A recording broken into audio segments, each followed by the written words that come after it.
Je vous présente un nouveau tutoriel sur CielPay 2017 sur les paramétrages des bases CSG. Alors, on va voir vraiment donc les nouveautés sur cette version par rapport maintenant au code de rubrique qui sont utilisés, et on va voir maintenant effectivement bien par rapport aux rubriques le paramétrage sur le code des rubriques sur lesquelles il faut vraiment faire attention, puisque maintenant de ce côté-là il y a vraiment pas mal de nouveautés. Donc, on va aller dans un bulletin de paye. Voilà, donc je vais prendre celui-ci par exemple. Voilà. Alors, dans Ciel, il y a une particularité, c'est que Ciel en fait distingue vraiment, vous voyez, les CSG, je dirais, et qui sont alimentés par les rubriques de brut, et les CSG, vous voyez ici comme la C115 Prév, qui sont alimentés par les prévoyances. Donc, vous l'avez à la fois pour tout ce qui est non déductible et tout ce qui est déductible. Alors, cette année, en fait, si elle a modifié son paramétrage, c'est pour ça que maintenant les codes des rubriques que vous allez utiliser sont très très importants. Donc on va commencer par les rubriques de CSG non déductibles. Donc ce sont les rubriques de brut qui vont donc là qui ne passent pas, je dirais, enfin qui sont dans la CSG mais non déductibles. Donc si je vais dans la C115 par exemple, voilà, je vais cliquer ici et je vais faire modifier.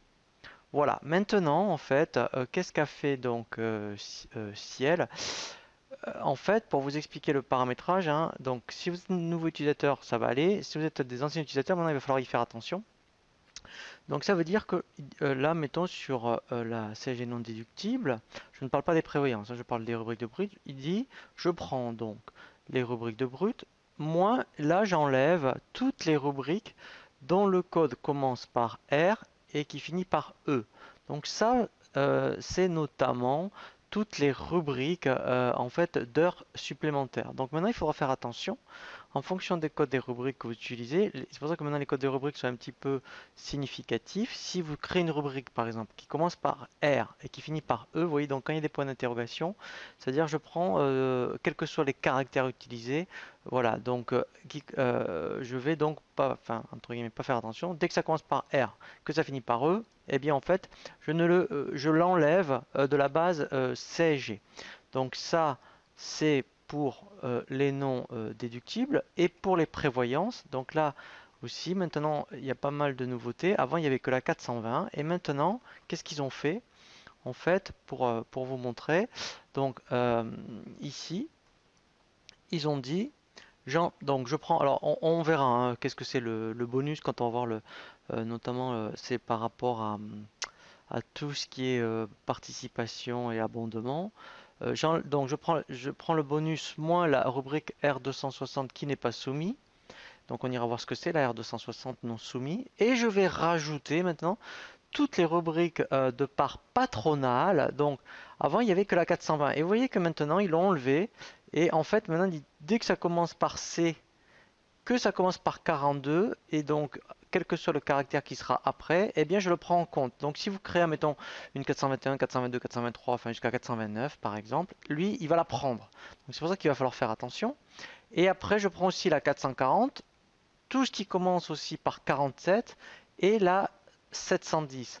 Donc c'est pour ça que maintenant, quand vous allez créer des prévoyances, en fonction des codes, il va falloir faire attention, parce que si votre convention collective dit ça rentre ou pas dans la CSG, en fonction ici du code que vous allez créer, et bien par exemple ici, vous voyez, donc là par exemple, euh, tout ce qui va commencer par 42, vous voyez, donc ça sera dans la non déductible des prévoyances. Et après, si maintenant, vous voyez, donc je vais dans la C116 Prév. Donc là, par contre, c'est soumis. Donc là, eh bien, en fait, je vais donc faire pareil, modifier. Voilà, et là, voilà. Donc là, c'est le même principe. Voilà, ici, en fait, il prend les mêmes codes des rubriques. Donc ça, c'est pour les mutuelles et prévoyances. Et après, en fait, ici, dans la C116, donc là, c'est par rapport pareil aux rubriques de brut. Voilà. Et ici, voilà, vous voyez, donc tout ce qui commence par R et qui finit par E, en fait, il va en prendre compte. Donc en fait, par rapport à la base CSG, maintenant, vous voyez, donc si je fais aperçu comme ça, parce qu'en fait, ici, il y a beaucoup de rubriques dont il y a un précalcul. Donc là, ça va être plus clair si vous voulez. Voilà. Ici, en fait, on n'en voit que 4. On voit donc tout ce qui est CSG non déductible à 2,9 et ici la CSG déductible à 5,1. Et ensuite, ce qui va concerner les prévoyances à 2,9 et pareil ici à 5,1. Donc en fait, voilà, en fait il y en a 4 si vous voulez tout le temps. Donc tout ce qui va être soumis à ces, vous voyez, mettons les 31,70, c'est la rubrique 710. Voilà, vous voyez, donc parce qu'on prend, si la mutuelle on dit la part patronale alimente la base CSG, et bien effectivement ici, vous voyez, elle rentre dedans. Et là on le voit bien.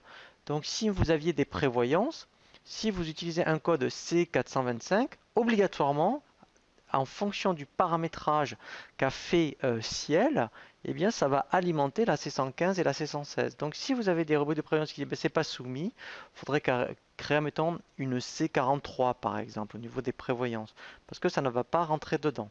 Voilà, donc maintenant, il faut faire attention, parce qu'en fonction du code, effectivement, eh bien, maintenant, si elle avant, il n'y en avait qu'une, il n'y avait que la C420. On ne pouvait pas se tromper. Même vous, si vous créiez la 421, par exemple, lui, il ne la connaissait pas. Donc, il fallait rentrer dans la C115 et la C116, vous voyez, et dire, admettons, par exemple,